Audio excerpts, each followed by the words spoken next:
திருப்பதி ஏழுமலைப்பு நிலையில் மாசி மாத பலன்கள் பிப்ரவரி 13ஆம் தேதி முதல். மீனம் ராசியில் உள்ள நட்சத்திரங்கள். முதலில் பூரட்டாதி 4ஆம் பாகம். எந்த ஒன்றாக இருந்தாலும் அதில் சிந்தித்து செயல்படும் உங்களுக்கு பிறக்கும் மாசி மாதம் கவனமாக செயல்பட வேண்டிய மாதம். உங்கள் ராசிநாதன் குரு பகவான் சுகஸ்தானத்தில் வக்ரம் அடைந்திருப்பதால் செயல்களில் நிதானம் தேவை. விரயஸ்தானத்தில் சூரியன் ராகு சஞ்சரிப்பதால் கையில் உள்ள பணங்கள் கரையும். சிலருக்கு உடல்நிலையிலும் பாதிப்பு ஏற்படும். புதிய முயற்சிகளை தவிர்ப்பது நன்மையாகும். புதிய முதலீடுகளிலும் நிதானம் வேண்டும். பிறரை நம்பி எந்த வேலையிலும் இந்த நேரத்தில் ஈடுபட வேண்டாம். புதன் விரயஸ்தானத்தில் சஞ்சரிப்பதுடன் பிப்ரவரி 20 முதல் வக்ரம் அடைவதால் பண விவகாரங்களில் கவனம் தேவை. உங்கள் அவசர தேவைக்காக கடன் வாங்கும் பொழுது வெற்று காசோலை, பிரம்மசரி நோட்டு போன்றவற்றை கையெழுத்திடுவதை தவிர்க்கவும். வட்டி விவகாரங்களில் நன்றாக பேசி தீர்த்துக் கொள்வது மிகவும் நன்மையாகும். பொதுவாக இந்த நேரத்தில் அனைத்திலும் கவனமாக இருக்க வேண்டும். குடும்பத்தினரை அனுசரித்து செல்வதும் வாழ்க்கை துணையின் ஆலோசனையை கேட்பதும் நன்மையை உண்டாக்கும். பெற்றோர் சகோதரின் வழியில் உதவி கிடைக்கும். அனுபவசாலிகளின் ஆலோசனை தக்க சமயத்தில் தேடி வரும். மனதில் ஆன்மீக சிந்தனை மேலோகும். இந்த நட்சத்திரக்காரர்கள் மாசி மாதம் வழிபட வேண்டிய தெய்வம் பெருமாள். அடுத்து உத்திராட்டாதி நட்சத்திரம். கர்மகாரகனின் ஆதிக்கத்தில் பிறந்த உங்களுக்கு பிறக்கும் மாசி மாதம் திட்டமிட்டு செயல்பட வேண்டிய மாதமாகும்.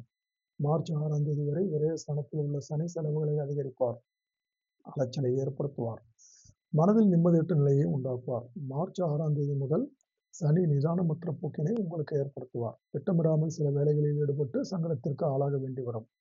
சனி பகவானின் பார்வை நட்பு ஸ்தானத்திற்கு உண்டாவதால் உடனிருந்த நண்பர்களும் உங்களை விட்டு செல்வார்கள். வாழ்க்கை துணைக்கும் உங்களுக்கும் ஒரு இடைவெளி ஏற்படும்.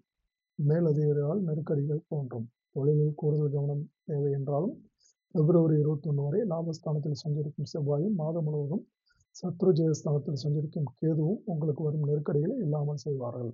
தலைக்கு வந்த ஆபத்து தலைப்பாகையோடு போனது போல் சங்கடங்கள் எல்லாம் விலகும். உடல் நலம் மேம்படும். வம்பு வழக்கு எதிர்ப்பு என்று இருந்த நிலை மாறும். எதிர்பார்த்த பணம் வரும். படத்தில் கவனம் செலுத்துவது நன்மையாகும். முடிந்தவரை வழக்கமான வேலைகளில் மட்டுமே கவனம் செலுத்துங்கள். வீண் பொழுதுபோக்கை தவிர்க்கவும். இந்த நட்சத்திரக்காரர்கள் இந்த மாதம் வழிபட வேண்டிய தெய்வம் சிவபெருமான். அடுத்து ரேவதி நட்சத்திரம். புத்திசாலித்துடன் பிறருக்கு வழிகாட்டு மாற்றம் கொண்ட உங்களுக்கு பிறக்கும் மாசி மாதம் நிதானமாக செயல்பட வேண்டிய மாதமாகும். புதன் விரயஸ்தானத்தில் சஞ்சரிப்பதுடன் பிப்ரவரி 20 முதல் வக்ரமடைவதால் பண விவகாரங்களில் எச்சரிக்கை தேவை. உங்கள் எதிர்பார்ப்புகள் இழுபறியாகும். எதிர்பார்த்த ஒப்பந்தங்கள் தள்ளி போகும். மாதம் முழுவதும் சுக்கிரன் சாதகமாக இருப்பதால் கணவன் மனைவிக்குள் இணக்கமான நிலை இருக்கும். பொன் பொருள் சேர்க்கை உண்டாகும். குடும்பத்தில் நிம்மதி ஏற்படும். வியாபாரம் தொழில் முன்னேற்றம் அடையும். பிப்ரவரி 21 வரை செவ்வாய் சாதகமாக இருப்பதால் புதிய இடம் வீடு வாங்கும் முயற்சிகள் வெற்றியாகும். மாதம் முழுவதும் சூரியன் ராகு புதன் பிப்ரவரி 22 முதல் செவ்வாய் என்று ஒரே ஸ்தானத்தில் இருப்பதால் வரவு செலவில் கவனம் தேவை. பணப்பொறுப்பில் இருப்பவர்களுக்கு வெளியூருக்கு பணத்துடன் செல்பவர்களும் எச்சரிக்கையுடன் இருப்பது மிகவும் அவசியம். பணியாளர்கள் மேலதிகாரியின் ஆலோசனை ஏற்பது நல்லது. மாணவர்கள் படிப்பில் அக்கறை எடுத்துக் கொள்வதால் எதிர்பார்த்த மதிப்பெண்கள் கிடைக்கும்.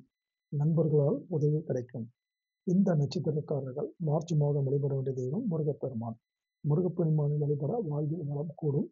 நன்மைகள் அனைத்தும் இவர்களுக்கு உண்டாகும்.